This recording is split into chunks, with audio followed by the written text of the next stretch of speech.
ఇక్కడ ఫ్లెక్సీలో రాయబడిన వంటి ఎఫెసీ పత్రిక 2వ అధ్యాయము 13వ వచనంలో ఉన్న మాట అందరికీ తెలిసిన విషయమే, అందరూ చదువుకుంటున్నాం. అయితే దాంట్లో ఒక ప్రత్యేకమైన విషయము ఉందని మనము చాలా తెలుసుకోవాలి. యేసుక్రీస్తుని గురించి మనము అనేక స్థలాల్లో అనేక సందర్భాల్లో మనం మాట్లాడుకుంటున్నాం. ఈ భూలోకానికి రావడానికి ఆయనకి ఎందుకు మన కొరకు ప్రాణం పెట్టాడు అనేది మనం ఈ రాత్రికాల సమయంలో తెలుసుకోవాలి. హల్లెలూయా. మీకు లేఖన ప్రకారం తీసుకొని చెప్పడం అనే సమయం అయిపోతుంది. నేను ఒక లేఖనాన్ని చూపించాను, ఎఫెసీ పత్రిక 2వ అధ్యాయము 13వ వచనం. అక్కడ నుండి కిందకి మీరు చదివితే ఎవరినంట? మధ్యలో ఉన్న గోడను తొలగించాడంట. చదవండి. ఎఫెసీ పత్రిక 2వ అధ్యాయము 13వ వచనం.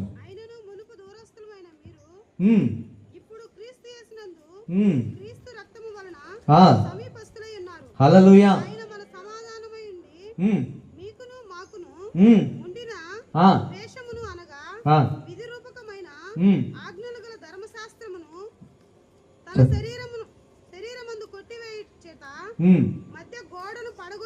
హల్లెలూయా. హల్లెలూయా. ఈ గ్రంథము మన కొరకు రాయబడిందని మన గుండెల మీద చేపెట్టుకొని చెప్పగలుగుతామా? మన గుండెల మీద చేయి పెట్టుకొని చెప్పగలుగుతామా? ఈ రాత్రికాల సమయంలో నేను చెప్తున్నాను, యేసు ప్రభు నీ కొరకు నా కొరకు అని అనేక సందర్భాల్లో అనేక స్థలాలలో మనం ప్రకటిస్తూనే ఉన్నాం. ఆయన రక్తములో ఏ పాపము లేదు, ఏ ద్వేషము లేదు, ఏ ముడత లేదు, ఏ డాగు లేదు, ఏ మచ్చ లేదు. అయితే నీ కొరకు ఎలా వచ్చాడనేది మాత్రం మనము ఈ రాత్రికాల సమయంలో తెలుసుకోవాలి. యూదులైన వారి కొరకే ఆయన వచ్చాడు. ఎవరి కొరకు వచ్చాడు? యూదులైన వారి కొరకే వచ్చాడు. యూదులైన వారు మనుషులైనా అంటే మనుషులే. ఎందుకంటే వారి సొంత జనులు గనుక, తన స్వకీయ జనులు గనుక వారి వద్దకు వచ్చాడు కాబట్టి ఆయన దగ్గరికి. అందుకని ఆయన పరలోక రాజ్యాన్ని విడిచిపెట్టి సర్వలోకమును సృష్టించాడు గనుక తన జనులను, ఈ భూమి మీద ఉన్నటువంటి జనుల సంఖ్యలలో వారు తక్కువ జనులంట. ఎంతమంది అంట? తక్కువ జనులంట. వాళ్ళని ఎలాగైనా రక్షించుకోవాలని ఆయన ఈ భూలోకానికి దిగి వచ్చాడు. హల్లెలూయా. అయితే మన కోసము ఎలా వచ్చాడనేది అక్కడ రాయబడినటువంటి మాట ఏంటంటే, వారికి మనకి మధ్యలో ఉన్న గోడను తొలగించడానికి ఏం చేశాడంట? ఆయన ఏకమై చేశాడంట. వారికి ధర్మశాసనం ఇచ్చి మనకి కొత్త నిబంధన సంఘములో నుండి ఆయన ప్రాణమును పెట్టి మృతుల నుంచి లేపబడిన వంటి ఆత్మను మనకి ఇచ్చాడంట. హల్లెలూయా. ఆ ఆత్మ పరిశుద్ధాత్మ దేవుని వలన మనము ప్రతిరోజు సంఘములో బోధిస్తున్నటువంటి నీ దాసుడైనా నీవైనా కుటుంబమైనా నీవు మాట్లాడుతున్న ప్రతి మాట యేసుక్రీస్తు పోలికలోనే ఉండాలి. మనము దూరస్థులమండి. సమీపముగా ఆయనకి అవ్వాలి అంటే మనలో ఏముంటే ఆయనకి మనము సమీపముగా అవుతాము?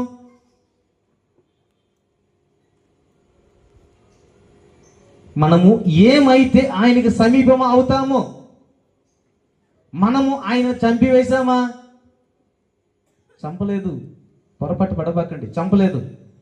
చంపిందంతా యూదులు మాత్రమే చంపారు. మనము ఎలా చంపుతున్నామంటే ఉదయం లేచిన కాడి నుండి మన మాటల ద్వారా, క్రియల ద్వారా, వేషధారణ ద్వారా ఇలాగనే మనం బ్రతుకుతున్నాం. మనం బ్రతికే బ్రతుకు క్రైస్తవుడిలాగా బ్రతుకుతున్నామని ఇతరులకు చెప్తూనే ఉంటామే గాని మన దూరస్తులైన వారిని ఆయన అత్తుకున్నాడంట. ఆయన అత్తుకున్నప్పుడు మనం ఆయనలాగానే బ్రతకాలి కదా. తన స్వకీయ జనులు వారిని విడిచిపెట్టి దూరస్తులైన వారిని కొరకు వెతికి ఆయన సమీపముగా మధ్య గోడను పగలగొట్టి ఆ ధర్మశాసనము దూరం చేసి సిలువలో వేలాడి మన కొరకు ప్రాణం పెట్టి ఆ రక్తము ద్వారా నిన్ను నన్ను కొన్నాడు ప్రియులారా. హల్లెలూయా. అర్థమవుతుందని చెప్పే మాట ఏమిటని? నిన్ను నన్ను ఎలా కొన్నాడంట? రక్తము ద్వారా కొన్నాడు. నేను మునుపటి జీవితము, నేను ఒక ఐందవ కుటుంబంలో పుట్టిన వంటి నేను ఎలా చెప్తున్నానంటే, నేను ఎక్కడికి వెళ్ళినా నేను క్రీస్తుని గురించి ప్రకటించడానికి నేను ఆయనని చంపవేయలేదు కదా. నేను ఎలా తెలుసుకున్నానే దాని గురించి నేను ఈరోజు చెప్తున్నాను. నేను రక్షించబడ్డాను అంటే ఆయన కృప ద్వారానే నేను రక్షించబడ్డాను. కృప లేకపోతే నీవు నేను ఇప్పుడు ఎక్కడుంటామంటే ఈ పాల్యముల నుండి వెలుపల ఉంటాం. మనము ఆయన సిలువ వేసేటప్పుడు మనం ఎక్కడున్నామంట? దూరస్తులుగా ఉన్నాం. పాత నిబంధన కాల ప్రకారము ఒక దూడను తీసుకొని వచ్చి వారు ప్రత్యక్ష గుడారంలో తీసుకుపోయేటప్పుడు ఎలా చేస్తారంటే 7 మారులు ఆ దూడని పరిశీలిస్తారంట. ఏదైనా మచ్చుందా, ఏదైనా డాగ్ ఉందా, ఏదైనా ముడతుందా, ఏదైనా అవలక్షణాలు ఉన్నాయా అని ఆ దూడని వారు పరిశీలిస్తారంట, పరిశోధిస్తారంట. ఆ రీతిగా యేసు ప్రభును కూడా పరిశీలించారు. ఎవరు? నీవు కాదు. పరిశీలించింది ఎవరంటే యూదులైన జన సమూహము. నీవు నేను ఆయన పరిశీలించడానికి రాలేదు, నిన్ను పరిశీలించడానికి ఆయన వచ్చాడు. నిన్ను పరిశీలించి ఆయన రక్తముతో నిన్ను కడిగి కృప ద్వారానే నిన్ను రక్షించుకున్నాడు. హల్లెలూయా. ఎందుకు ఈ మాటలు చెప్తున్నానంటే, నేను ఎలా ఉన్నానని ఫస్ట్ మనం తెలుసుకోవాలి. మనకి ఎలా రక్షణ వచ్చిందో మనం ఫస్ట్ తెలుసుకోవాలి. రక్షణ మనకి ఎలా ఇచ్చింది మనం తెలుసుకోవాలి. ఎందుకంటే అనేక సంఘాలలో అనేకమైన సువార్తలలో బోధించిన మాట ఏమిటంటే, అన్యులైన నీవెవరు? నేను అన్యుడనే కదా, నాకు నిరీక్షణ లేనిది కదా, నాకు విశ్వాసము ద్వారా నేను రక్షించబడ్డాను, కృప ద్వారానే నేను రక్షించబడ్డాను. ఇలాగ మనం చెప్పుకుంటూ వస్తే యేసు ప్రభు మన మధ్యలోనే ఉన్నాడు. హల్లెలూయా. మనము ఎలా ఉండాలి? దూరముగా ఉన్న వారిని మనల్ని దగ్గరగా తీసుకొని వచ్చి ఎక్కడ కూర్చోబెడుతున్నాడు? ఇప్పుడు మనల్ని సింహాసనం పక్కన వేసి కూర్చోబెడతాడా? పరలోక రాజ్యంలోనికి వెళ్ళాలని ఒక ప్రయాసముతో దినదినము లేచి మనం ప్రార్థన చేస్తాం. అనేకులకు ఉపదేశం చెప్తాము, అనేకుల గురించి ప్రార్థన చేస్తూ ఉంటాం. అయితే మనము ఎక్కడికి వెళుతామనే ఒక మార్గము అవగాహన కూడా లేకపోవడం వలన ఎలా ఉన్నామంటే మనం గుడ్డిగా ఉన్నాం. చీకటిలో పిల్లిని వదిలేసి ఎలా ఉండాలంటే, ఆ పిల్లిని ఎతకడానికి చీకటిలో దొరకత నల్ల పిల్లిని వదిలేస్తే జనాలు ఆ విధంగా ఉన్నారు. క్రైస్తవులు అనేవాళ్ళు ఆ విధంగా ఉండకూడదని నేను చెప్తున్నాను. నేను అలాగా ఉన్నప్పుడే నా నేత్రము తెరవబడినది. ఆ నేత్రాన్ని చేయగలిగిన ఒకే ఒక వ్యక్తి, ఆయనే నజరేయుడైన యేసు క్రీస్తు ప్రభులు వారే. నీ నేత్రం ఈ రాత్రికాల సమయంలోనే తెరవబడునుగాక. హల్లెలూయా. నేను ఒట్టి మాటలు చెప్పటం లేదండి మీకు, మిమ్మల్ని ఏదో మబ్బి పెట్టాలని కాదు, లేఖనం ఉన్న మాట నేను చెప్తున్నాను. ఎందుకంటే లేఖనం అందరూ చెప్తారు, చదివి ఎట్టా వెళ్ళిపోతారు నవలు చదివినట్లుగా. అయితే మనము తెలుసుకుంటేనే ఇతరులకు మనం చెప్పేవారమై ఉంటాం. ఎందుకు ఈ మాట చెప్తున్నానంటే, ఆయన తన స్వకీయ జనుల వద్దకు వచ్చి ఆయన అనేక సార్లుగా బోధిస్తూ ఉంటే ఆయనని గ్రహించలేకపోయారంట. అయితే మన వద్దకు వచ్చిన వెంటనే ఎలాగ గ్రహించామంట? కృప ద్వారానే నేను రక్షించుకున్నాను, విశ్వాసము ద్వారానే నిన్ను రక్షించుకున్నాను. హల్లెలూయా. ఈ కృపకి విశ్వాసానికి డెఫినేషన్ చాలా ఉంది. విశ్వాసం అనేది ఒక యజమానుడి కింద ఉన్న పనివాడు చూపించే విధంగా ఉండాలి. కృప అనేది నీ ద్వారా నా ద్వారా కలిగినది కాదు, ఇది దేవుని వలన కలిగినది. హల్లెలూయా. మీకు అర్థమవుతుందా నేను చెప్పేది ఏమిటి మాటని? మనము క్రైస్తవులని చెప్పుకున్నప్పుడు ఇతరులకి మనము ఛాన్స్ ఇవ్వకూడదు. మనం ఏ విధంగా ఉండాలి? మనము క్రీస్తు పోలికలు మనం ఉన్నప్పుడు ఎదుటి వారిని చూచి శిరస్సును ఉంచేవాడై ఉండాలి. మనకు రక్షణ ఎలా వచ్చిందని మనకి అవగాహనమే లేకపోతే మనము ఈ దేవుని గురించి మనం ఎలా ప్రకటిస్తాం? దేవుని గురించి ఎలా ప్రకటిస్తాం? ఎందుకంటున్నానండి మాట అంతా పూర్తిగా నీకు చెప్తున్నాను అంటే 20 నిమిషాలే మీకు చెప్తాను, సమయం లేదు. మీ తలకాయని తినడానికైతే నేను రాలేదు. మీ తలకాయని తినేసి నేను ఈ రాత్రికాల సమయంలో తినేసి వెళ్ళిపోవడానికి రాలేదు. నాలో ఉండే సబ్జెక్టు మీకు చెప్పడానికే వచ్చా నేను. యేసు ప్రభు ప్రాణము పెట్టింది నీ కొరకు నా కొరకు. ధైర్యంగా చెప్పగలుగుతారా? ధైర్యంగా చెప్పగలుగుతారా? ధైర్యంగా చెప్పాలి. నీ కొరకు నా కొరకు ప్రాణం పెట్టాడండి. హల్లెలూయా. ఎందుకంటే యేసు ప్రభు కూడా తన జనులకు తిరకాసుగా మాట్లాడతాడు, అర్థం కానట్లుగా అర్థమైనట్లుగా మాట్లాడతాడు. సాయంకాల సమయంలోనికి వెళ్ళినప్పుడు యేసు ప్రభువా బోధకుడా మాకు అర్థం కావడం లేదు, నువ్వు చెప్పే మాటలు అంటే మీకు అర్థం కాదు కానీ కూర్చోండి నేను నిదానంగా చెప్తానంటాడు. తన దగ్గర ఉన్న జనులే ఆయన గ్రహించలేక యేసు ప్రభుని తీసుకుని వెళ్ళి గొల్గొతా కొండ మీద సిలువ వేసేశారు. ఈ సబ్జెక్ట్ అందరికీ తెలుసు. ఇంకా కొన్ని దినాల్లో ఈస్టర్ రాబోతుంది, గుడ్ ఫ్రైడే రాబోతుంది. ఇవన్నీ సంబంధమైన విషయాలు మనం మాట్లాడతాం. అయితే మనకి ఎలా రక్షణ వచ్చింది, ఈ రక్షణ గురించి మన బంధువులైన వారికి, అన్యులైన వారికి మనం ఎలా చెప్పాలి అంటే, నేను ఇలా రక్షించబడ్డాను, ఇలా విశ్వాసముతో నేను ఆయన కొనసాగుతున్నాను, ఆయన రక్తంలో నేను పాలిభాగస్తుడై ఉన్నాను, ఆయన రక్తంలో నేను కడుగుబడుతున్నాను, దినదినములో నేను ప్రార్థన చేస్తున్నాను, సంఘములో నేను కలిసి ఉన్నాను అని నువ్వు ఎప్పుడు చెబుతావో నిన్ను బట్టే నీ సహోదరుడు కూడా మార్చబడతాడు.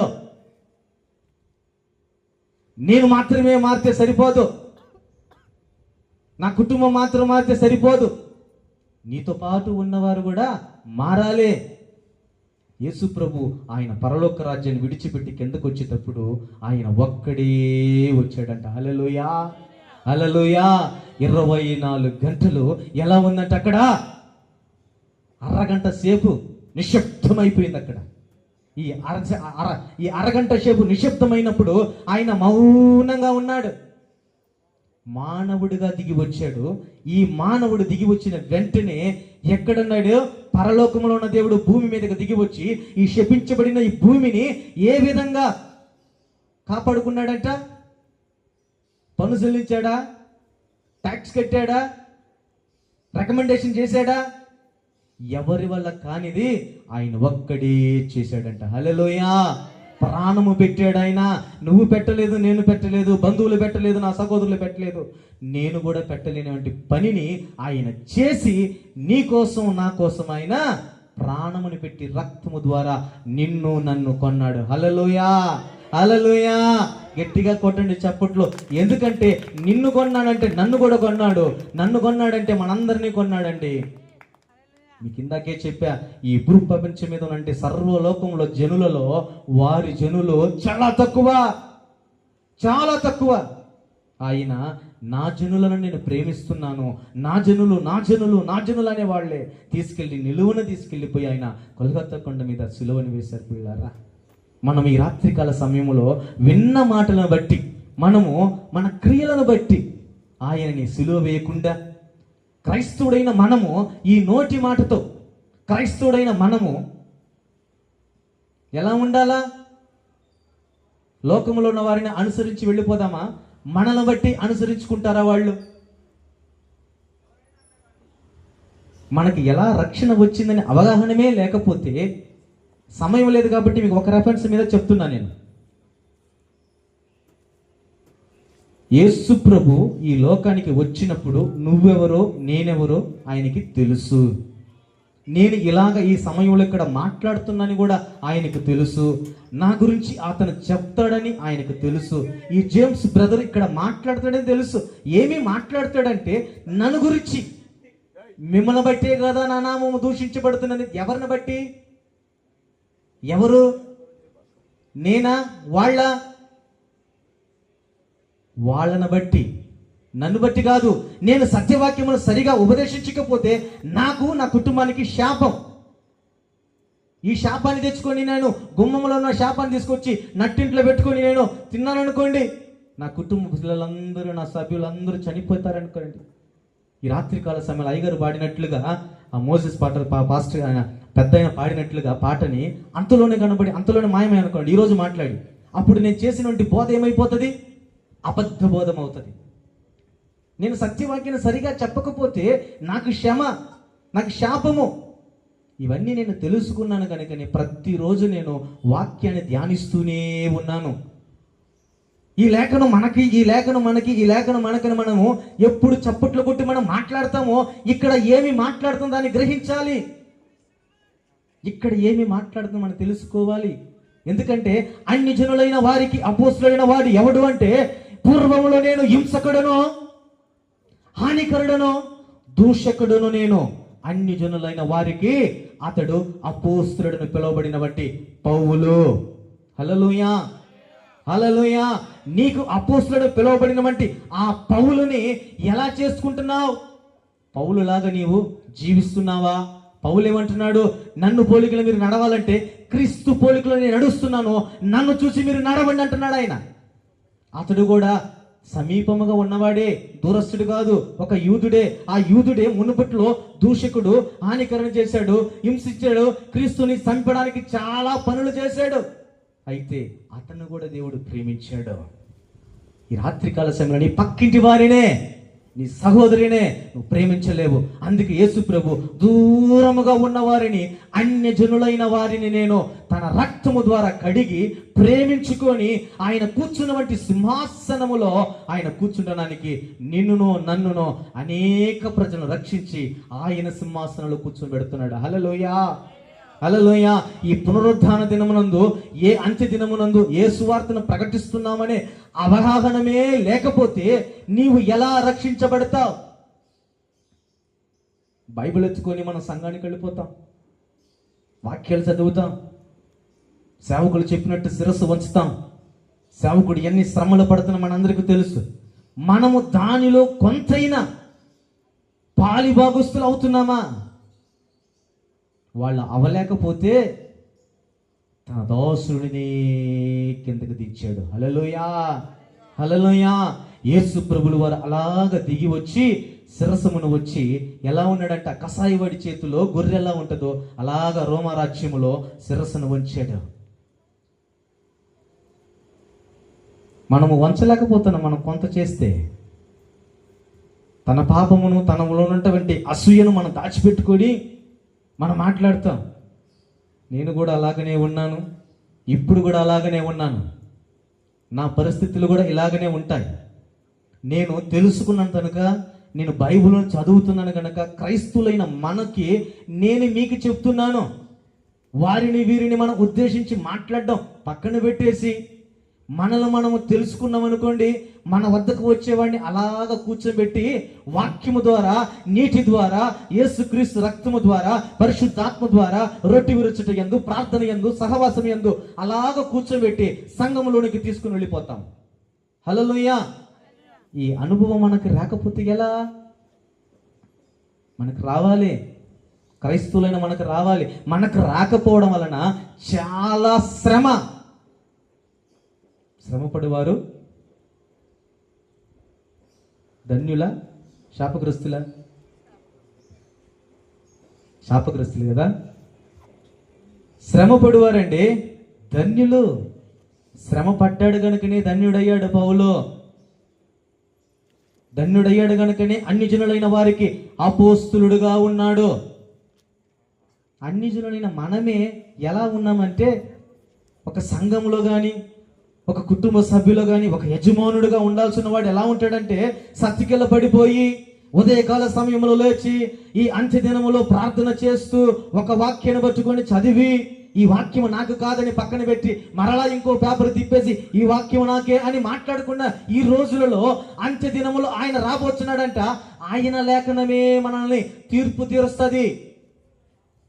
హల్లెలూయా. లేఖనం తీర్పు తీరుస్తుందంట.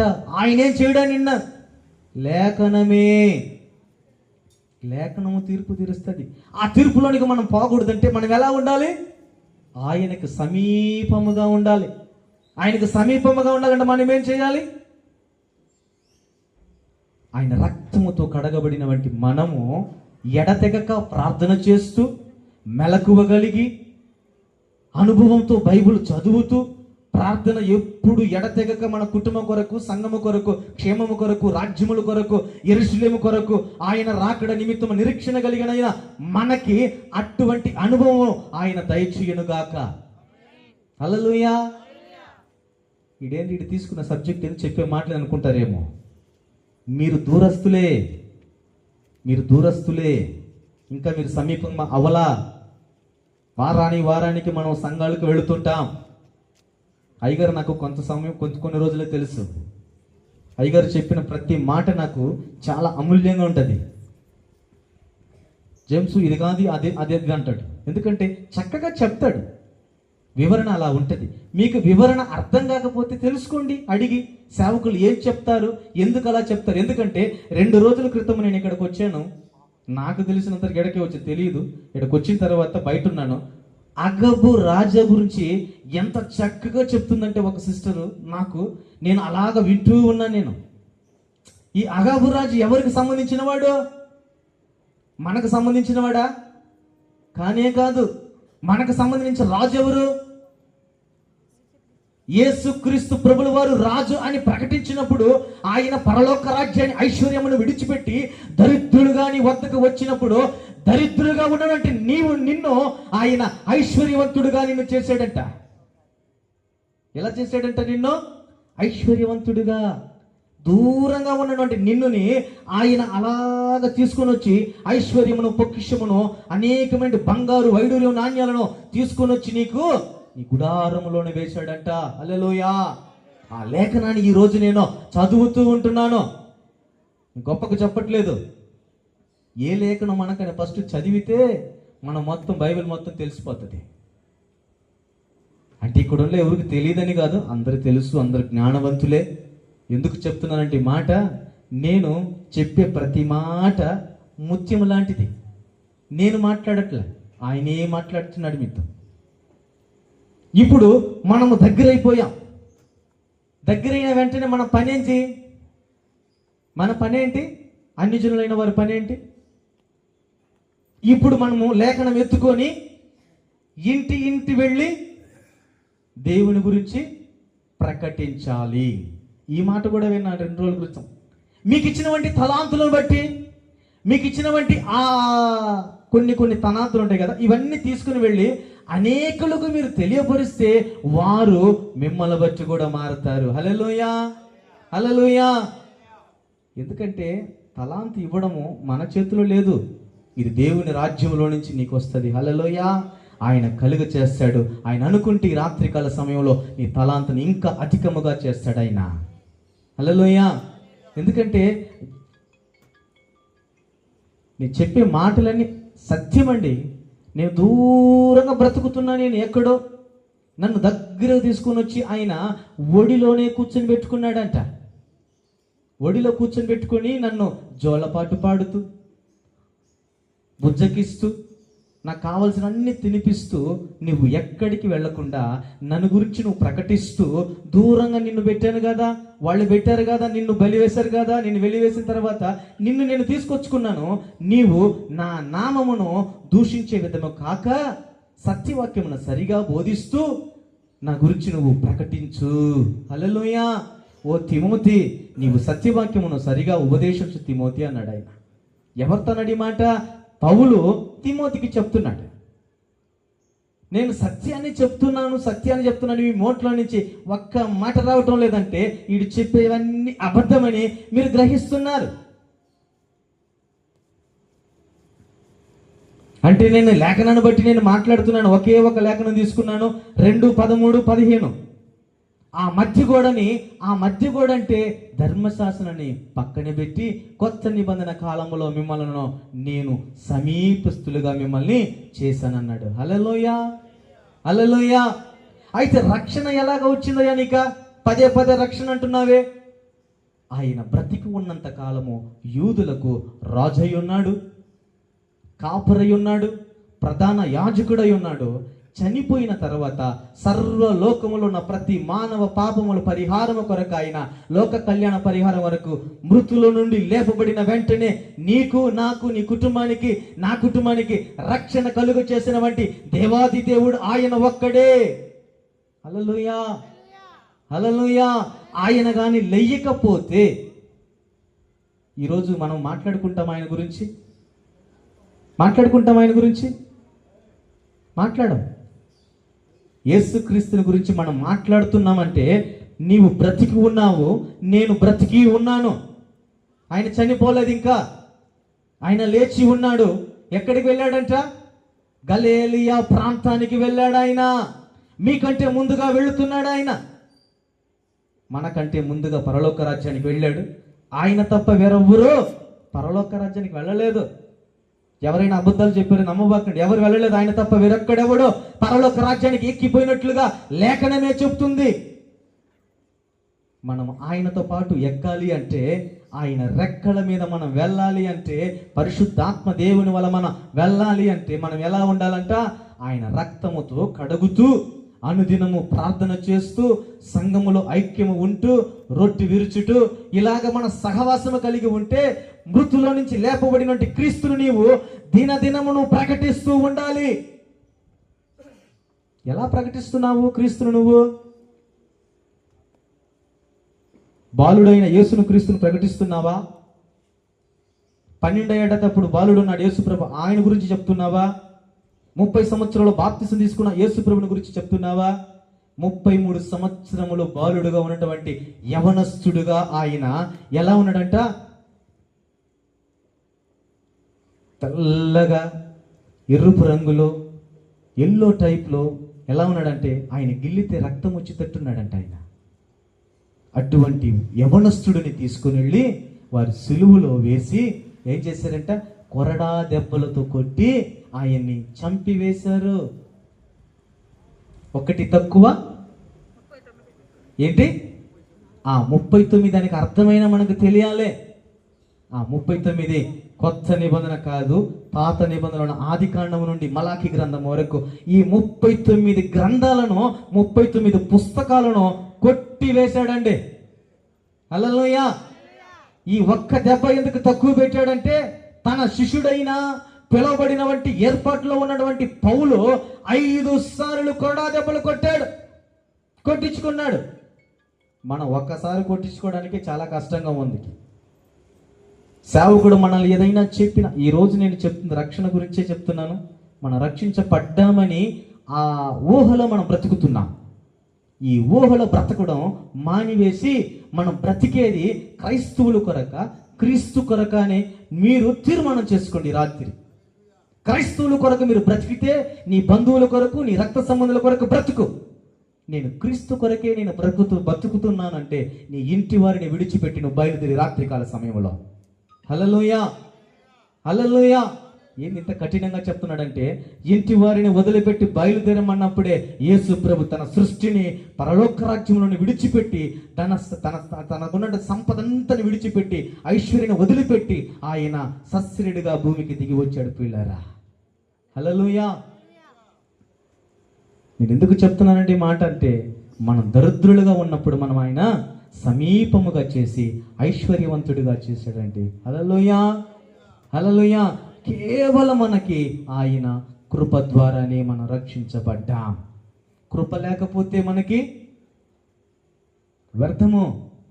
ఆయన రక్తము ద్వారా కడగబడ్డాము కనుక, ఆ రక్తములో పాలి భాగస్తులై మనం ఉన్నాము కనుక, మనము కూడా ఈ రాత్రికాల సమయంలో అనేకులు మన సంఘాలు కొరకు, మన సంఘాలు కొరకు కాదు, ఆయన సంఘాలు కొరకు నువ్వు సంపాదించాలి.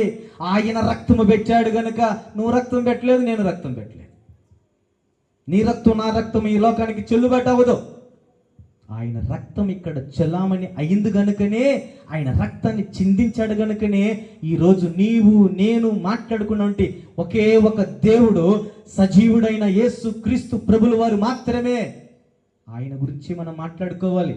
ఈ లోకము కూడా మాట్లాడేది ఆయన గురించే. హల్లెలూయా, హల్లెలూయా. ఎందుకు చెప్తున్నానంటే ఈ మాట, నేను దూరస్తుడిగా ఉన్నానంట మునుపుట్లో, ఇప్పుడు ఎలా వచ్చానంట? సమీపముగా వచ్చేసాను. ఇప్పుడు సమీపముగా ఉన్నటువంటి నేను ఆయన గురించి నేను ప్రకటిస్తూ ఉన్నాను. హల్లెలూయా.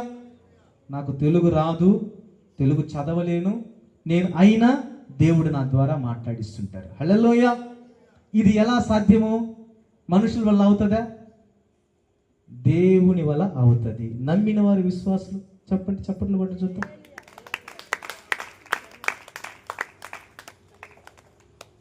ఎందుకంటే ఈ బైబిల్ చూస్తే పెద్దదిగా ఉంది, చాలా మంది అనుకుంటారు పెద్ద పుడింగిలాగా వచ్చాడేనా. నేను పుడింగిని కాదండి.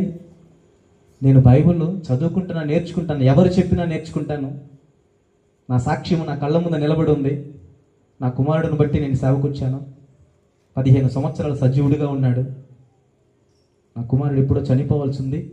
ఈరోజు నేను సేవ చేస్తున్నానంటే తెగించి సేవే సావా, రావా సేవ అంటే అట్లా అట్లా బ్రతుకుతున్నా నేను. ఎందుకంటే సావైనా ఉండాలి, నాకు సేవ అయినా ఉండాలి. ఈ సేవను నేను భరించి చేయడం కంటే ఆయన నన్ను భరించి సేవనిచ్చాడండి. ఆయన నన్ను భరించాడు కనుక ఈ సేవ నా చేతిలో ఉంది. లేదనుకోండి ఎలా ఉంటుందంట, కాకులు కాదు ఇస్త్రాల దగ్గర ఉన్నట్టు నేను అక్కడ ఉండుంటాను. నేను లోకంలో ఉన్నవాడిని నన్ను తీసుకొని వచ్చి సమీపముగా చేసి క్రీస్తు కొరకు నన్ను ప్రకటించడానికి ఒక సేవకునిగా, ఒక పనివానిగా, ఒక ప్రవక్తగా, ఒక కాపరిగా నిలబెట్టిన వంటి ఆయనని నేను మర్చిపోకూడదు.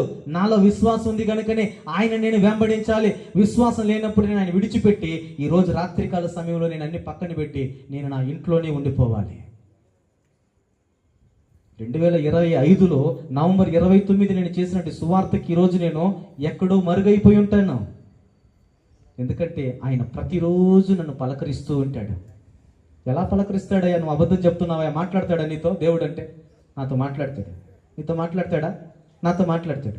లేఖనము తీసిన వెంటనే మాట్లాడతాడు. లేఖనను తీసిన వెంటనే జేమ్స్ అన్నాడు, నరపుత్రుడా, ఓ నరపుత్రుడా, నీవు ఎవరిని గురించి మాట్లాడాలనుకుంటున్నావు అంటాడు. ఆ నరపుత్రుడే సజీవుడైన యేసుక్రీస్తు ప్రభుల వారు. హల్లెలూయా. నువ్వు పలకరిస్తున్న ప్రతి మాట యేసు ప్రభుని గురించే మాట్లాడాలి. యేసు తప్ప వేరే వాళ్ళని తీసుకొని వచ్చి మధ్యలో పెట్టకూడదు. కొందరు అబ్రహాం అంటారు, కొందరు దావీదు అంటారు, కొందరు యెషయా అంటారు. వీళ్ళంతా ప్రవక్తలండి. ఈ ప్రవక్తల ద్వారా నీకు లేఖనము అందించబడింది అంతే. అయితే అందించినట్టు లేఖనం తీసుకొని ఇతరులకు చెప్పాలి. చెప్పటం వల్ల మనం దూరస్తులమండి. మనకు చెప్పేది ఎవరు? సజీవుడైన యేసుక్రీస్తు ప్రభులు వారు మాత్రమే అపోస్తులుడైన పౌలు ద్వారా మనకి అందించడానికి అలాగ నిలబెట్టాడు. హల్లెలూయా, హల్లెలూయా. మనకి ఎలా రక్షణ వచ్చిందని గురించి మనం తెలుసుకున్నాం. తెలుసుకోకపోతే మరలా తెలుసుకోండి చదివి. నేను చెప్పింది మీకు టూకీగా చెప్పాను. నాకు సమయం ఇవ్వలేదు కాబట్టి, సమయం లేదు కాబట్టి, ఎందుకంటే లేటుగా స్టార్ట్ చేశాము. మాదే తప్పు, మనకు క్షమించండి. మీ తలకాయ తినడానికైతే మేము రాలేదు. మీ తలకాయ తినేసి ఈరోజు బుర్రను తినేసి మీ గుజ్జును తీయడానికైతే రాలేదు. ఎందుకంటే మీకు లేఖనం తెలియాలి. ఇజ్రాయేలు ప్రజలకి ఏ లేఖనం ఇచ్చాడు దేవుడు? 39 పుస్తకాలను, 39 పుస్తకాలను వాళ్ళకి ఇచ్చాడు. అన్ని జనులైన వారికి ఏది ఇచ్చాడు? ఇది మనం తెలుసుకోవాలి. రోమా టు పిలోమోను అన్యుల గురించి అక్కడ మాత్రమే రాయబడి ఉంటుంది. ఇంకా ఎక్కడ రాయబడలేదంటే రాయబడి ఉంటుంది, కానీ నీ గురించి రక్షణ అనే మాట ఎక్కడ కనబడదు.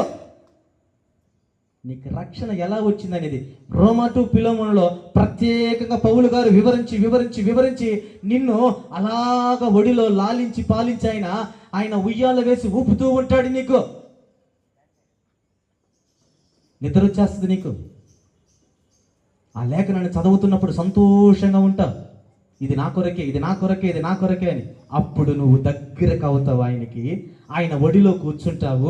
కూర్చున్న వెంటనే నిన్ను అలాగ నుదుటి మీద నిమురుతూ ఉంటాడు. హల్లెలూయా. ఈ నిమురుతున్నప్పుడు ఆయన హస్తము నీ నుదుటి మీద కానీ నీ నెత్తి మీద కానీ పడిన వెంటనే ఆయనలో నీవు నిమగ్నమైపోవాలి. ఏమైపోవాలి? నిమగ్నమైపోవాలి. ఈ లేఖనం నాది కాదు నాయన, ఈ బైబిల్ నాది కాదు నాయన అన్నం అనుకోండి, రాత్రికాల సమయంలోనే అయ్యగారు పాడినట్లుగా పిలుస్తాడు. పిలిచిన వెంటనే వెళ్ళిపోవాలి. ఎవరైనా వెళ్ళిపోవచ్చు, నేనైనా వెళ్ళిపోవచ్చు. నేను వెళ్ళిపోలేదు అంటే నేను ధన్యుడు కాదు, ఆయన ధన్యుడు. హల్లెలూయా. ఆయన ధన్యుడు కనుక మనల్ని దగ్గర చేర్చుకున్నాడు. దగ్గరగా ఉన్నవారు మనము కృప ద్వారా రక్షించబడ్డాము. ఆయన రక్తము ద్వారా కడగబడి సమీపస్తులుగా మనము అయ్యాము పిల్లరా. హల్లెలూయా, హల్లెలూయా. మీకు అర్థమైందా? అర్థం కాలేదా? 2 మాటలు చెప్పాను, దాన్ని విడమర్చి చెప్పాను అంతే. మీరు దూరస్తులుగా మీరు ఉన్నారు, సమీపలుగా ఎలా అయ్యారు అనే దాని గురించే చెప్పాను నేను. మనకి ఎవరు అపోస్తుల గురించే నేను చెప్పాను. కొంతము ఈ జనాంగ సమూహములో కొంత జనులైన వారి కొరకు ఆయన వచ్చాడని చెప్పాను మీకు. ఆ జనులను ఆయన రక్షించడం కోసమే వచ్చాడని కూడా చెప్పాను. అయితే మనల్ని రక్షించడం రాలేదా అంటే, ఎప్పుడు రక్షణ వచ్చింది అనే దాని గురించి ఎప్పుడంటే, ఆయన మృతులో నుంచి లేచిన వెంటనే ఆ 12 మంది శిష్యులైన వారితో ప్రకటించబడుతున్న వంటి మృతులో నుంచి లేపబడిన పునరుద్ధానమును గురించి ప్రకటించారే, ఆనాడు నుండి నీకు నాకు సువార్త ప్రకటించబడింది. ఆ సువార్తను పట్టుకొని ఈరోజు మేము మీ వద్దకు వస్తూ ఉన్నాం. లేకపోతే ఈరోజు అనేక సేవకులు బయలుదేరి ఉండరండి, అనేక సంఘాలు కట్టబడి ఉండవండి. ఇవన్నీ అక్కడక్కడ ఆగిపోయి ఉంటాయి. నేను తెలుసుకున్నాను, మీరు తెలుసుకోండి. నేను తెలుసుకుంటూ ఉన్నాను, ఇంకా లేఖనాన్ని పట్టుకుంటున్నాను. లేఖనాన్ని పట్టుకొని విడిచిపెట్టేసాను అనుకోండి, నా ప్రాణాన్ని కూడా నేను విడిచిపెట్టాల్సిన అవసరం వస్తుంది. లేఖనంలో నుండి నువ్వు ఎప్పుడు బయటికి వెళ్ళిపోతావో వెంటనే దేవుడు నీ వద్దకు వచ్చి, వెళ్ళొద్దు నాయనా, వెళ్ళొద్దు, వెళ్ళిన వెంటనే నువ్వు అగాధంలోనికి పడిపోతావు. అక్కడంట పురుగు చావదంట, అగ్ని ఆరదంట. అటువంటి పరిస్థితిలోనికి నువ్వు వెళ్ళాలి అని ఆశపడుతున్నావే కానీ, ఆయన ఒడిలో కూర్చొని నీ నుదుటిని నుమురుతూ ఉన్నప్పుడు దీన్ని విడిచిపెట్టి లోకములో నుండి వాటి కోసమే నువ్వు వెళ్ళిపోతూ ఉన్నావు. చాలా విషయాలకు నువ్వు చెవిని పెడబెట్టుకుంటున్నావు, చెవిని చాస్తూ ఉన్నా. ఈ చెవిని చాయడం వల్ల నీకేమొస్తుందంటే ఇంపుగానే ఉంటుంది, రేపు నీ జీవితమే కంపు అయిపోతుంది.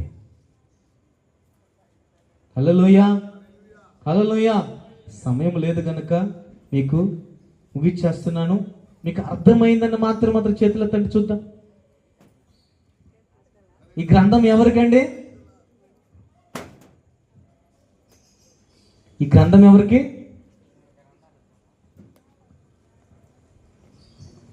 అన్ని జనులైన వారికి. ఎలా వచ్చిందండి మన వద్దకి?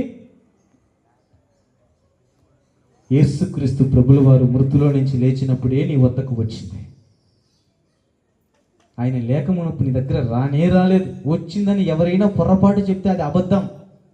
నీ వద్దకు తీసుకురావడానికి ఒక ప్రత్యేకమైన వాణిని ఎన్నుకొని నీ వద్దకు పంపించాడు ఆయన. అతడే అపోస్తుడైన పౌలు. మూల స్తంభం అతనే అన్ని జనులకు. అతని గురించి మీరు పూర్తిగా తెలుసుకున్నారనుకోండి, బైబిల్లో మనం ఖచ్చితంగా పరలోక రాజ్యానికి వెళ్ళడానికి వారసులుగా మనం ఉంటాము. హల్లెలూయా. ఆయన గురించి తెలియకుండా నేను పేతురుని తెలుసుకుంటానండి, మా ఇంటి పక్కన ఉన్న పుల్లయ్యని తెలుసుకుంటానండి అన్నారనుకోండి, ఖచ్చితంగా మనము బుడదల కాలు వేసేస్తాం. ఎందుకంటే వీళ్ళ గురించి మనం మాట్లాడుతున్నప్పుడు వీళ్ళ ఉన్న స్పిరిట్ మనలోనికి వస్తుంది. ఇది లేఖనము. నువ్వు ఎవరి గురించి మాట్లాడుతున్నావో వాళ్ళలో ఉండే స్పిరిట్ మనలోకి రావాలి. నీ అంతరంగ శుద్ధీకరణ కలిగి ఉండాలి. నీ హృదయం ఎలా ఉండాలంటే కళంగము, ముడత, డాగు ఏది లేనట్లుగా ఉండాలి. అన్నీ ఉండి నువ్వు మాట్లాడవంటే నువ్వే మాట్లాడుతున్నావని. హృదయం నిండినప్పుడే కదా లోక విషయాలు నువ్వు మాట్లాడతావు.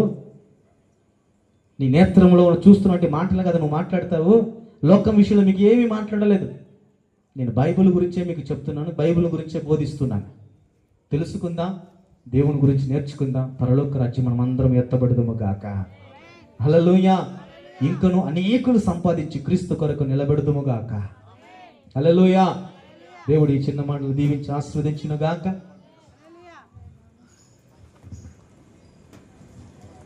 దేవునికి స్తోత్రం కలుగును గాక.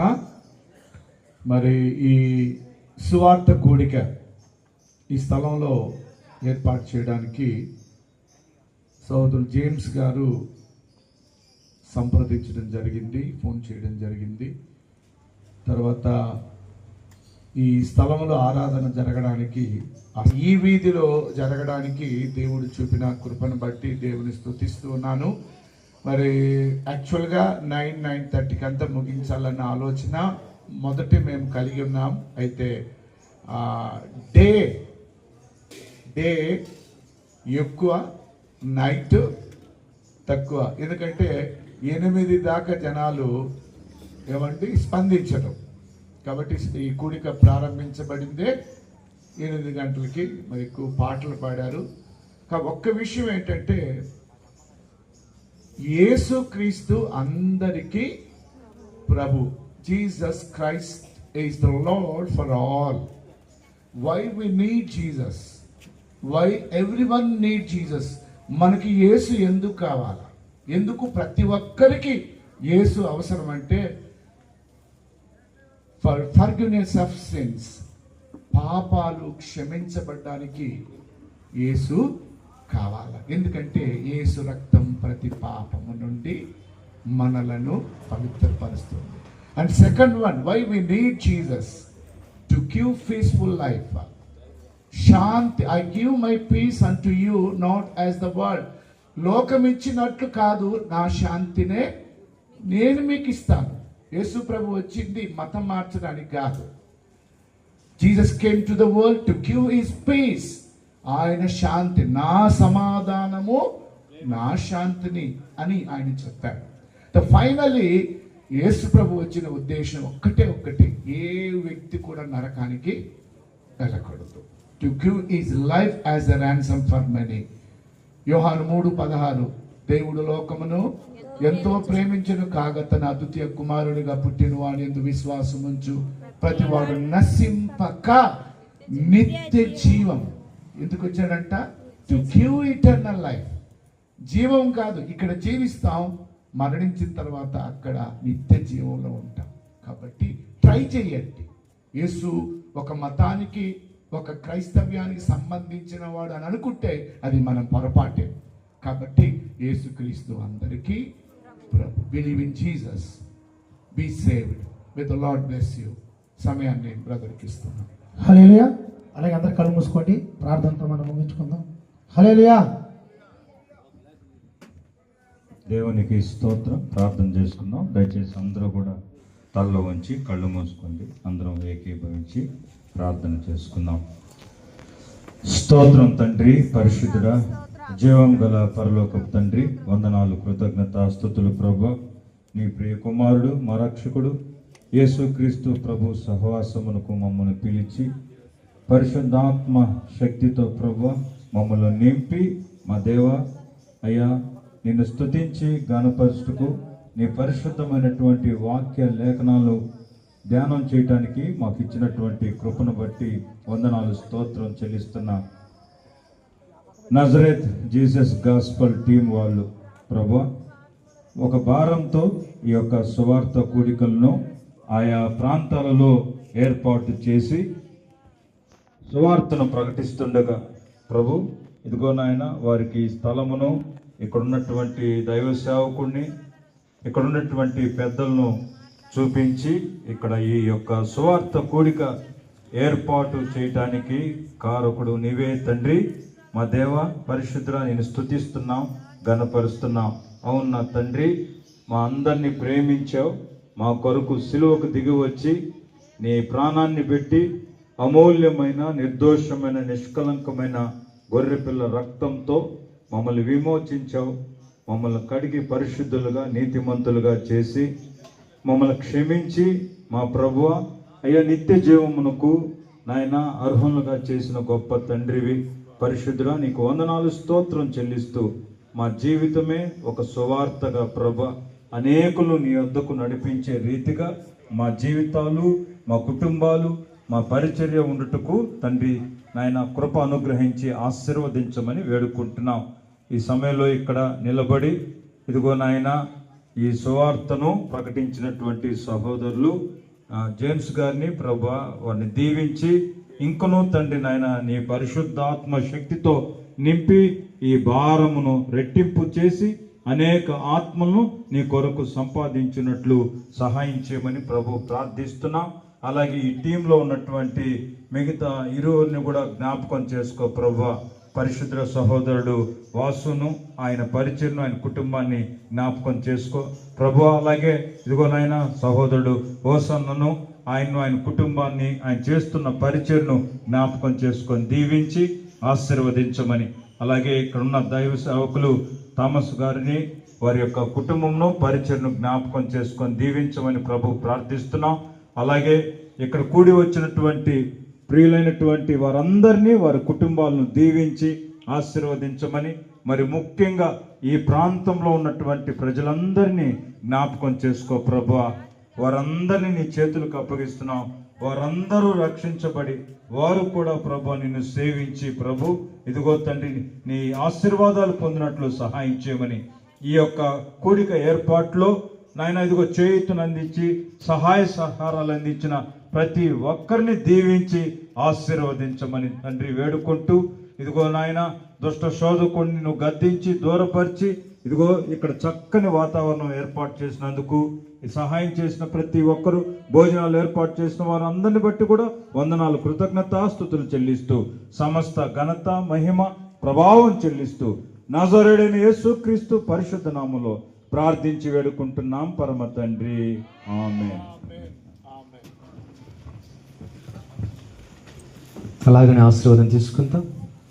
తండ్రి అయిన దేవుని ప్రేమ, కుమారుడైన యేసుక్రీస్తు కృప, పరిశుద్ధాత్మ దేవుని అన్యోన్య సహవాసము మనకును స్థానిక కాపరులు తన సంఘ బిడ్డలకును ఇక్కడను కూడిన ప్రతి ఒక్క బిడ్డలకును ఆయన సదాకాలమై తోడేండి కాచి కాపాడును గాక.